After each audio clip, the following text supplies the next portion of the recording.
The metal floor of Kepler 7 station was cold beneath Kong Doyen's boots. He crawled out from under the broken freighter, wiping oil and sweat from his face. The salvage bay stretched around him like a graveyard of ships. Everywhere he looked, there were pieces of destroyed vessels, cargo containers that nobody wanted anymore, and piles of scrap metal waiting to be sorted.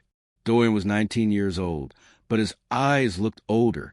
Working in salvage did that to people. Every day was the same.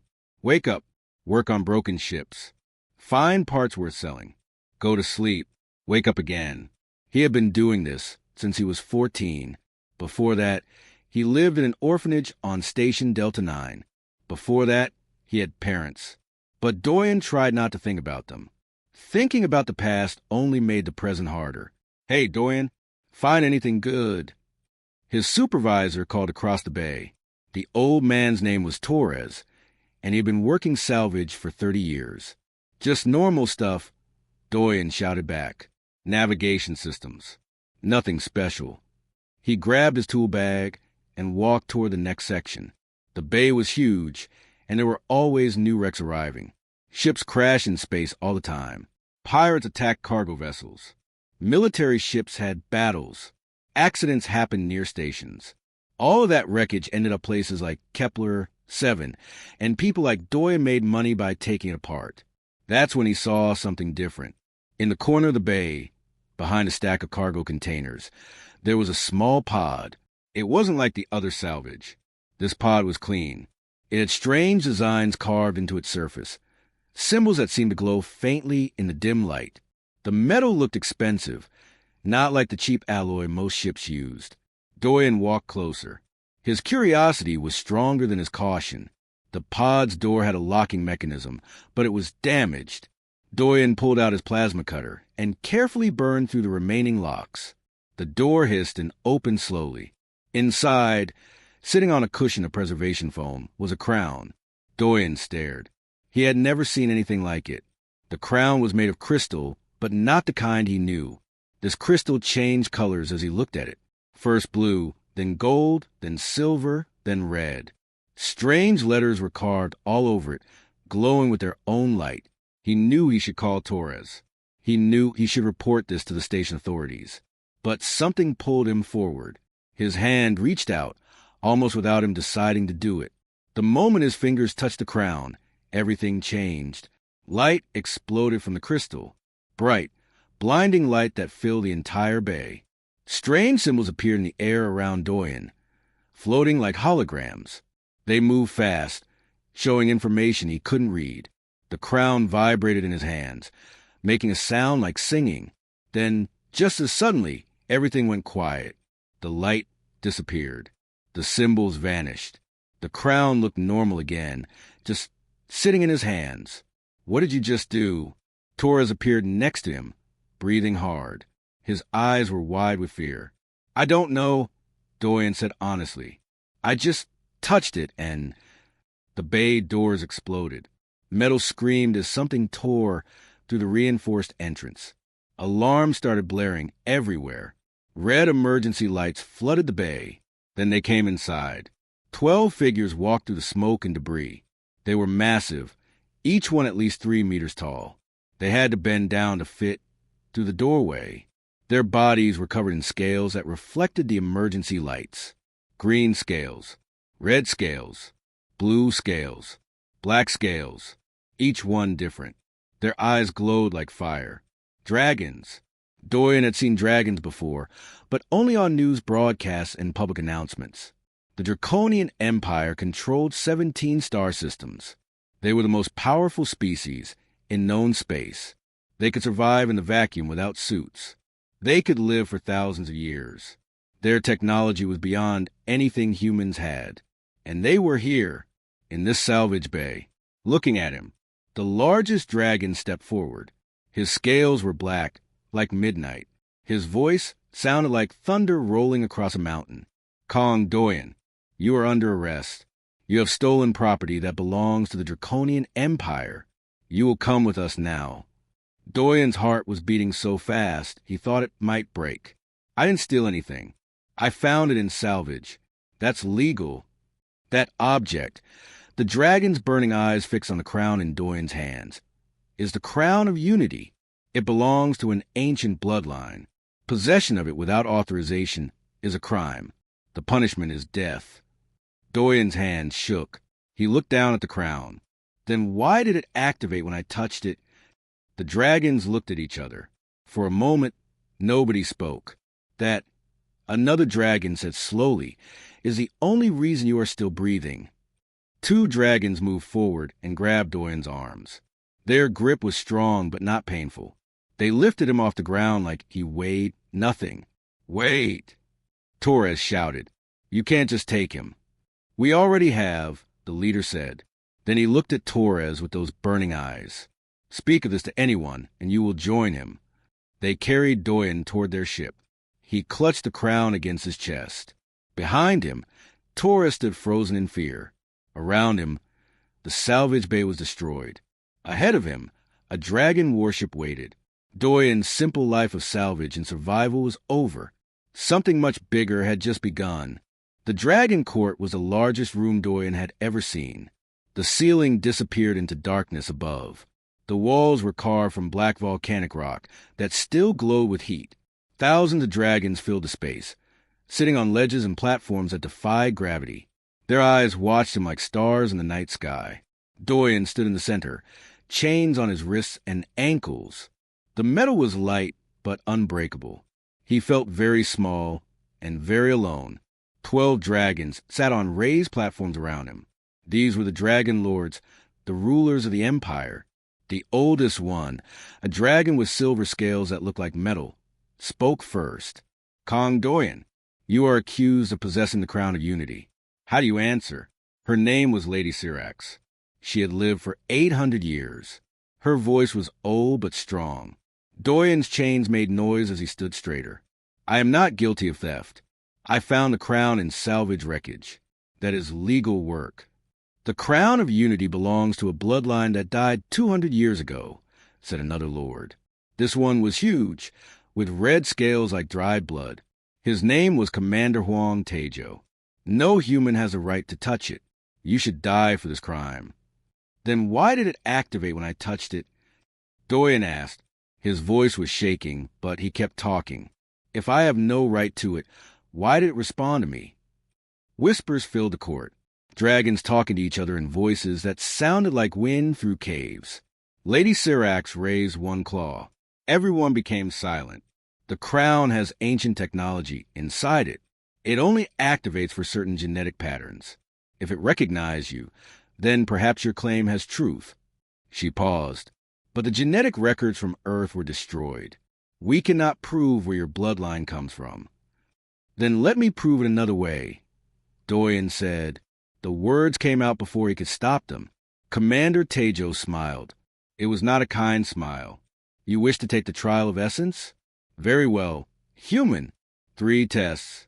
If you survive, we will listen to your claim. If you fail, you die. Do you accept? Doyen swallowed hard.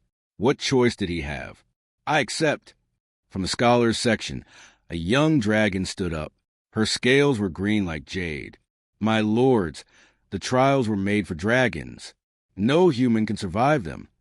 The human has accepted, Tejo said. Park Hannah, sit down. The green dragon looked at Doyen with worried eyes, then sat. The first trial began immediately. Guards took Doyen to a chamber deep in the mountain. They put him in a thick environmental suit and sealed the helmet. You have 30 minutes of air, one guard said. Then they pushed him through a door and locked it behind him. Doyen found himself in hell. The chamber was filled with plasma storms. Lightning made of pure energy jump from wall to wall. The temperature reading on his suit said it was hot enough to melt metal. Dragons could walk through places like this without protection. Their scales and natural abilities kept them safe. Humans died in seconds. Doyen's suit started beeping warnings immediately. The shields were already weakening. He had maybe 20 minutes, not 30. He forced himself to think.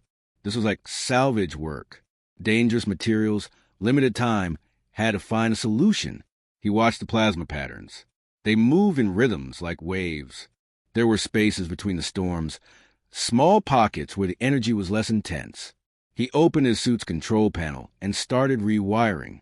His hands shook, but he kept working. He changed the shield from a bubble around him to a rotating barrier. It used more power, but it pushed the plasma away more effectively.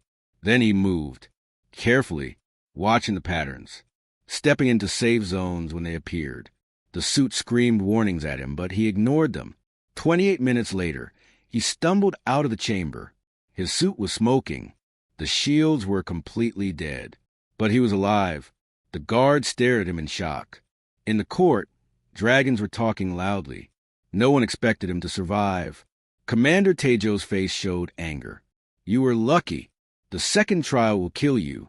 The second trial was different. They took Doyen to a place called the Labyrinth of Ancestors. It was a maze of corridors underground, very old. Holographic images appeared on the walls. Dead dragons, famous ones from history. Warriors, scholars, leaders. They asked him questions. Hard questions about honor and strength and tradition. Dragons were supposed to answer with confidence and pride. But Doyen did not have pride. He was an orphan from a salvage station. He had nothing to be proud of. So instead, he asked questions back. Why did you let fear destroy the alliance between humans and dragons? He asked one ancient warrior's image. Why did you value old ways more than new ideas? He asked a scholar. If dragons are so strong, why did you need humans at all? The holograms flickered. They were not programmed to answer these questions. They were programmed to judge, not to be judged. Finally, the last image appeared. An ancient queen with golden scales. You do not try to prove you are worthy, she said. You try to understand us. Yes, Doyen said simply. The queen's image seemed to smile. That is wisdom we forgot long ago. You passed this trial. Back in the court, even Lady Syrax looked surprised. 2 trials survived. But the third trial is not about strength or intelligence. It is about character. Guards brought another prisoner forward. It was Park Hannah, the young green dragon who had tried to defend him. She had chains on her wings. Commander Tejo spoke. This dragon gave you information about the crown. She broke our security laws. The punishment is death, unless you use the crown's power to pardon her. But if you do that, the crown will lose all its energy. You will have no proof of your bloodline. Choose human, power or mercy. Doyen looked at Hannah. She shook her head at him. Her eyes said, do not waste this for me. He looked at the crown the guards were holding, then back at Tejo's satisfied expression. The commander thought he knew what Doyen would choose. You think I will pick power over a life? Doyen laughed, but it was a sad sound. That kind of thinking is exactly why the alliance failed. He reached for the crown. It came to his hands like it belonged there. Light filled the room, brighter than before.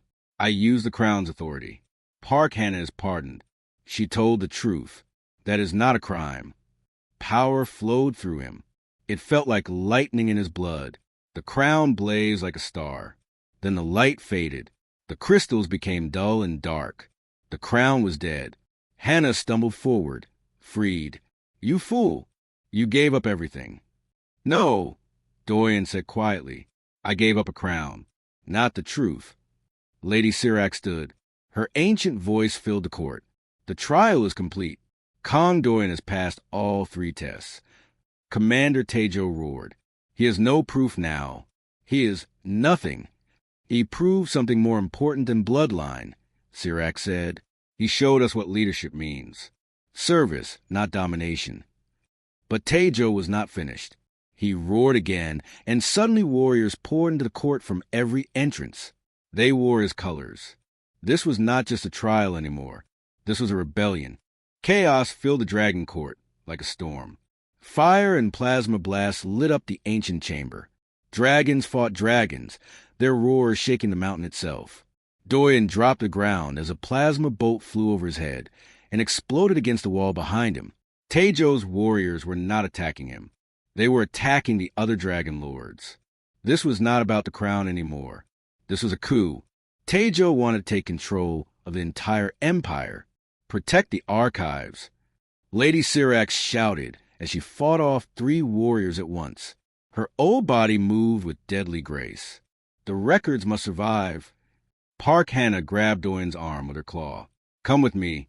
Quickly. Where are we going? The archives. The crown is dead, but its data might still be stored in the main system. If we can access it, we can prove everything. They ran through corridors as the battle raged behind them. Hannah knew secret passages that the warriors did not. They went down deeper and deeper into mountain. The air became hot. Lava flows glowed through cracks in the walls. Finally, they reached a massive chamber. It was filled with crystals, thousands of them, each one storing data. This was the archives of First Contact, where all the oldest records were kept. Help me, Hannah said. She placed a dead crown on a pedestal in the center of the room. Ancient technology hummed to life. Connections formed between the crown and the archive crystals. Suddenly, light exploded around them. Not plasma fire this time. Holographic images. Memories stored in the crown itself. Doyen and Hannah stood frozen as history played out before their eyes. 240 years ago, dragons discovered Earth. Humans were primitive compared to dragon technology. Their ships could barely leave their own solar system. Their weapons were weak. Their lifespans were short. But humans had something dragons did not. They solved problems in ways dragons never imagined. Where dragons saw a wall, humans found a door. Where dragons relied on individual strength, humans built teams. Where dragons followed tradition, humans tried new things. The alliance formed naturally. Dragons provided power and long life and advanced technology. Humans provided creativity and adaptability and emotional understanding. Together, they built an empire that amazed the galaxy. But the hologram showed darker memories too. Some dragons grew angry. They met in secret. Doyen saw Tejo's grandfather among them. Humans change too fast, the ancient dragon said. They make us question our ways. They destabilize our order. They must be controlled or removed. The conspiracy unfolded like a nightmare. Sabotaged planetary shields. Engineered solar flares. Destroyed defense satellites. Earth died in fire and radiation. Billions of humans died. The survivors were scattered across the stars, broken and afraid. The dragons blamed nature. They said it was a tragic accident. They offered to help the human refugees. But the help came with conditions. Humans became second-class citizens. They were grateful just to survive. But one human knew the truth. Her name was Lee Myrie. She was a queen, married to a dragon lord through the old bonding ceremonies. She discovered the conspiracy. She found the evidence. Before they could kill her, she hid the crown of unity with her infant son. She encoded everything into the crown's data systems. All the proof, all the truth. Find those who will listen, her hologram said, speaking to her baby. Show them what we were. Show them what we can be again. That baby's bloodline survived through 7 generations, hiding in the refugee populations, unknown and unimportant, until Kong Doyen found the crown in a salvage bay. The holograms faded. Doyen stood in silence, tears running down his face. His ancestor had died to protect the truth. His entire bloodline had carried this burden without even knowing it. We have to show everyone, he said. Every dragon, every human. They all need to see this. Tejo will kill us before we can, Hannah said. His warriors are between us and the broadcast systems. Can you send this from here? To all dragon worlds. Hannah's claws moved over the archive controls. Yes, but it needs time. At least 10 minutes to reach every system. You would have to hold them off.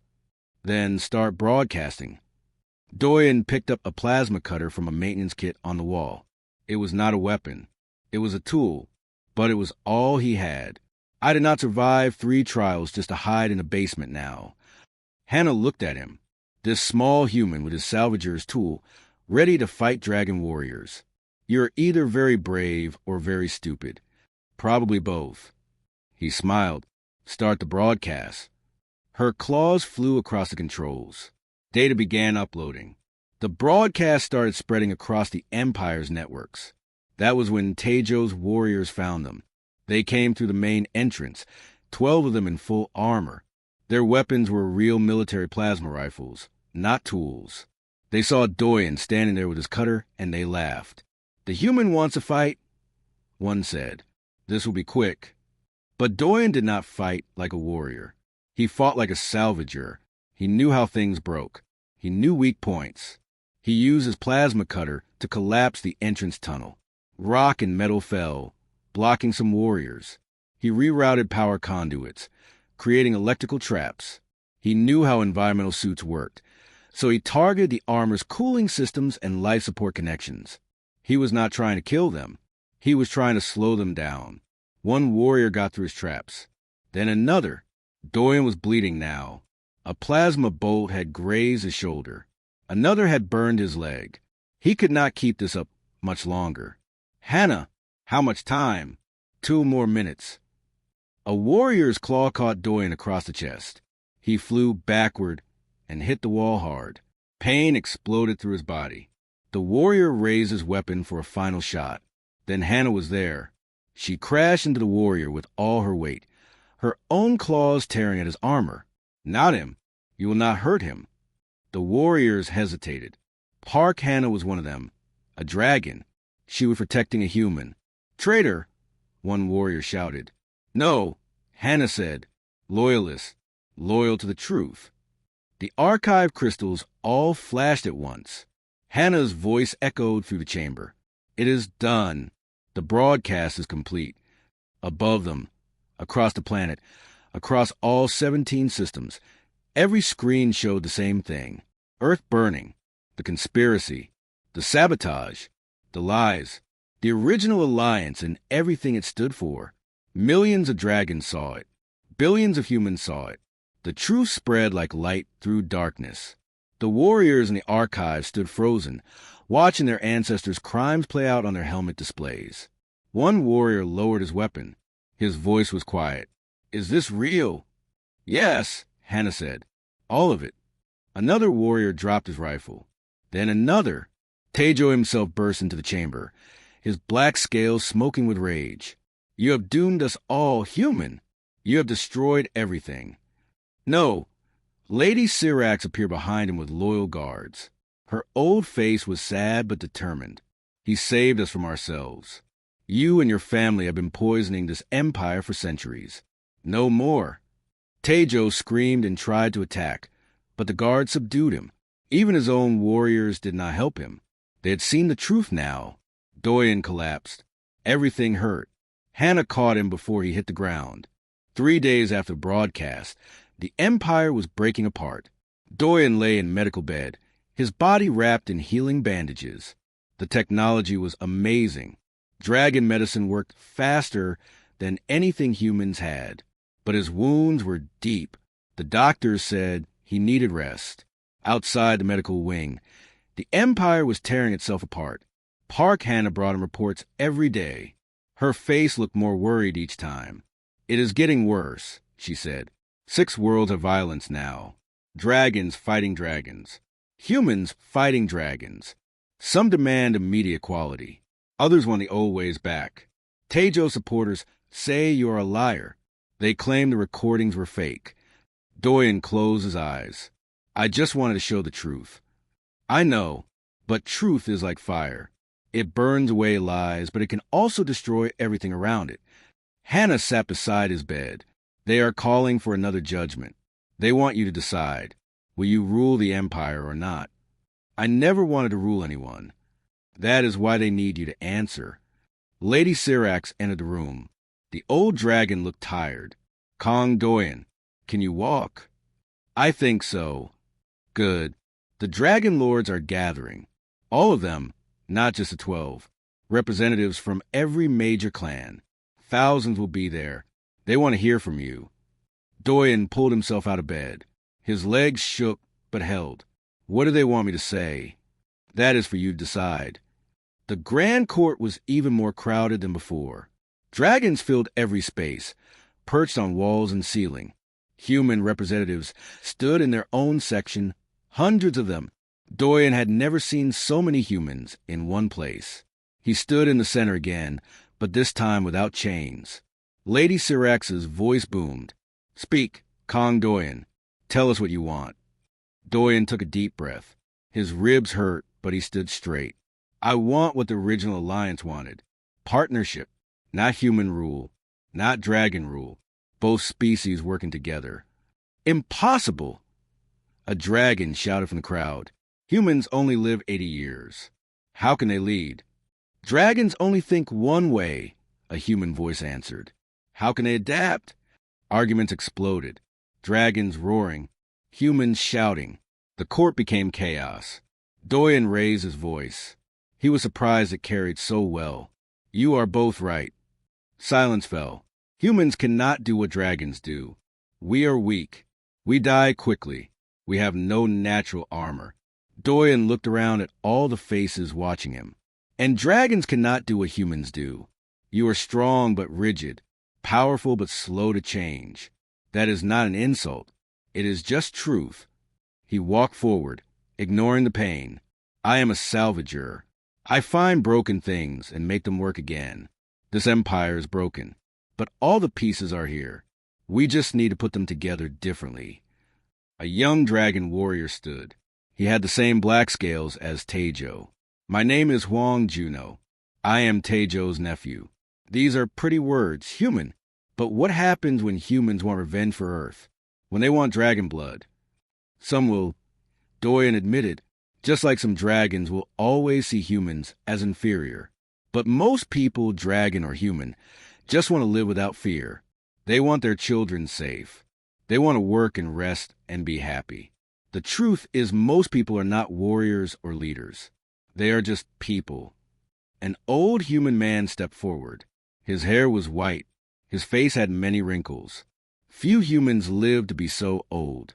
I remember my grandmother's stories about Earth, about oceans and forests. Will we ever have that again? Doyen felt his throat tighten. I do not know. Earth is gone. We cannot bring it back. But we can build something new. Together. Lady Sirac spoke. The Dragon Lords must vote. Reform the Empire into a true alliance, or maintain the current structure. This would determine our future. The vote was counted. It was close. Terrifyingly close. Almost half the dragons wanted no change. Then Sirac stood. Her ancient voice was heavy with sadness. I have lived 800 years. I have seen our empire grow stagnant. Our people grow arrogant. I voted to hide the truth about Earth because I feared war. I was wrong. I vote for alliance. One by one, other lords agreed, some reluctantly, some with conviction. The motion passed by a narrow margin, but the fight was not over. That night, assassins came to the medical wing. Doyen was asleep when the explosion started. He jerked awake. Alarm screamed. Plasma fire lit up the corridors outside his room. Park Hannah crashed through his door. Blood ran down her side from a deep wound. Run. Tejo supporters are here. Not without you. Doyen, I cannot. He grabbed her arm and pulled her up. We are partners. That means we do not leave each other behind. They ran through maintenance corridors. Behind them, assassins roared and fired weapons. Doyen's wounds reopened. Blood soaked through his bandages. Hannah limped badly, her wing dragging. They reached a dead end. A maintenance shaft was there, but it was too small for dragons. Only humans could fit. Go! Hannah gasped. Blood dripped from her mouth. I will hold them here. No, please. You must survive. The Alliance needs you. Doyen looked at her. This dragon who had risked everything for truth, who had protected him, who had become something more than an ally. He kissed her forehead gently. Partners do not abandon each other. Ever. Hannah's eyes went wide. Then she smiled through the pain. Partners. She turned to face the corridor. Her wings spread as wide as they could, blocking the passage. Fire built in her throat. The assassins came around the corner. Hannah met them with everything she had. Fire and claws and fury. She was wounded and outnumbered, but she fought like a hurricane. For truth. For justice. For the small human behind her, who had shown her what courage really meant. One assassin got past her. He raised his weapon at Doyen.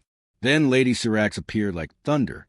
Her ancient claws tore through the assassin's armor. More loyal guards poured in behind her. The battle was over in seconds. They found Park Hannah collapsed on the floor, barely breathing. She had positioned her body to shield Doyen even while unconscious. Her scales were scorched. Her wing was broken, but she was alive. Both of them were rushed to emergency surgery. When Doyen woke, Hannah was in the bed next to his. Tubes and machines surrounded her. Her breathing was shallow but steady. He reached out and held her claw. It was warm. Days passed. Doctors worked constantly. Finally, Hannah opened her eyes. "Hey," Doyen whispered. "Hey yourself." Her voice was weak. "Still think partnership is worth it?" "More than ever." She tried to laugh but coughed instead. "You are crazy." "Probably." The assassins had been captured. Huang Juno, Taejo's nephew, had led them. But when captured, he broke down crying. He confessed everything. He had been taught from childhood that humans were inferior, that the old ways were best. But seeing the truth in the broadcast had shattered everything he believed. He attacked because he was afraid. Afraid of change. Afraid his whole life had been built on lies. Lady Syrax gave him a choice: execution or exile to the frontier to see what cooperation could build. He chose exile. Doyen visited him before he left. "I am sorry," Juno said. He could not meet Doyen's eyes. "I almost killed you. I almost killed Park Hannah. But you did not, and now you get to see what we are building. Maybe you will understand." 6 months passed like a dream. Kepler, 7 Station looked completely different now. The salvage bay where Doyen once worked alone was now filled with mixed teams. Dragons and humans worked side by side, building new ships. The designs combined dragon power systems with human navigation technology, ships that neither species could have built alone. Kong Doyen walked through the bay, amazed at how much had changed. He wore simple work clothes, not fancy robes or uniforms. He was still just a salvager at heart. Park Hannah walked beside him. She had learned to shift into a smaller, more humanoid form when working in tight spaces. It made the work easier. Her jade scales still shimmered, but now she stood at human height. "Does it feel strange?" she asked. "Coming back here?" "Very strange." "Good strange, though." Doyen smiled. "I miss when things were simple. When I was just a worker and you were just a scholar. Those days are gone forever." They had both become symbols. The news feeds called them the Bridgeborn, the human who claimed nothing but gained everything, the dragon who risked everything for truth. Children across 17 systems learned their names in school. Doyen hated the attention. He just wanted to work. The Alliance of Ascended Scales was a new name for the reformed empire. It sounded better than empire anyway. Dragon representatives and human representatives shared power now. The laws were being rewritten. Schools taught real history, not propaganda. But change was hard and slow. Old prejudices did not disappear overnight. There were still protests, still arguments. Some dragons refused to accept humans as equals. Some humans wanted revenge for Earth's destruction. Violence still happened sometimes. But there was hope too, more hope than before. Park Hannah had become the youngest dragon lord in history. She oversaw the integration programs, helping dragons and humans learn to work together. It was exhausting work. Every day brought new problems. Doyen refused all titles and positions. He returned to salvage work. But now he ran training programs, teaching mixed teams how to work in dangerous environments. Dragons learned human problem-solving methods. Humans learned dragon strength-based techniques. Together, they accomplished things neither could do alone. Today, they were visiting a special place, a memorial station built where Earth once orbited the sun. It had taken 6 months to construct. Dragons and humans worked together to create it. The station's center held a garden, real plant from Earth, grown from seeds that survive in colony ships and genetic banks. Trees, flowers, grass, pieces of humanity's lost home, living again in space. Doyen walked through the garden and felt tears on his face. He had never seen Earth. He was born on a station. But something in his blood remembered. His ancestors walked under these trees, breathed air filled with these flowers. A little girl approached him shyly. She was maybe 7 years old. Human, Are you really him? The one who stood before the dragon court. Doyen knelt down to her level. Yes, that was me. Were you scared? I was terrified. The girl frowned, confused. But you did not run away. Being brave does not mean you are not scared. It means you are scared, but you do the right thing anyway. My dad says humans and dragons are partners now because of you. Doyen shook his head gently. Not because of me, because of everyone. All of us choosing to work together. The girl smiled and ran back to her father. He was a dragon with blue scales. He held his daughter carefully with one claw and nodded respectfully to Doyen, a mixed family. Something that would have been impossible a year ago. That evening, Doyen and Hannah stood at the memorial's observation deck. They watched the sun set, its light painting the station gold and red. Do you ever regret it? Hannah asked quietly. Giving up the crown? You could have ruled everything. Rule what? An empire built on lies? Doyen shook his head. No, this is better. Harder, but better. We still have so far to go. So many problems to solve. Yes, but we're going there together. Hannah leaned against him. Her warmth was comforting. Partners. Always. In the distance, a new exploration vessel powered up its engines. Dragon-designed hull. Human-designed computers. Mixed crew. It would travel beyond known space, exploring worlds neither species could reach alone. Just like the original dreamers intended 240 years ago. Far away on the frontier, Commander Huang Juno stood on the bridge of his own exploration ship. The vessel was called Unity. He had been given a choice after his assassination attempt. Death or exile. He chose exile. His crew was half dragon, half human. At first, it was terrible. He spent his whole life believing humans were inferior, weak, unworthy.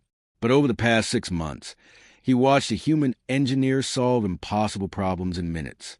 He saw a human medic save a dragon's life using techniques no textbook taught. He learned that strength came in many forms. Commander, we are approaching the anomaly, his second officer reported. She was human. Her name was Kim Sora.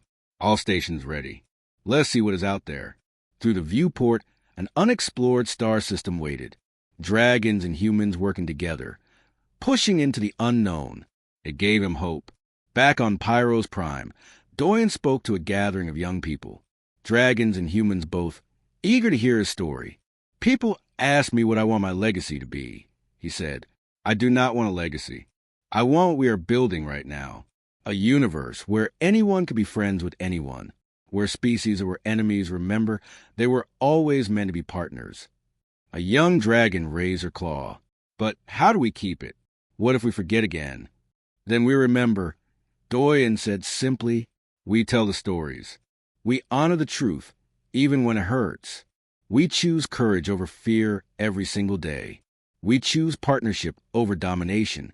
And we keep choosing it again and again until it becomes natural. Park Hannah stepped beside him. My ancestors tried to bury the past, but the past always rises. Now we face it together. We learn from it. We become better because of it. The crowd applauded, claws clicking, hands clapping, different sounds that somehow harmonized. That night, alone in their shared quarters, Doyen looked at the empty space where the crown of Unity once sat. Do you miss it? Hannah asked. The power it had? No, the crown was just a symbol. We do not need it anymore. We are building something better. Not a symbol, but a reality. Outside their window, Pyro's Prime's volcano glowed red against the night sky. In the courtyard below, human children and dragon hatchlings played together. Mixed crews prepared ships for exploration missions. The future unfolded moment by moment, uncertain but hopeful. Kong Doyen, the orphan who had nothing, gave an empire everything it needed. Not a king, not a ruler, just a reminder. That true strength was not fearlessness. It was choosing hope when fear seemed smarter. Choosing partnership when hatred seemed easier. Choosing tomorrow, despite yesterday's pain. And that was enough. The stars waited. Dragons and humans would explore them together. Building, learning, growing, not as masters and servants, but as partners, the way it was always meant to be.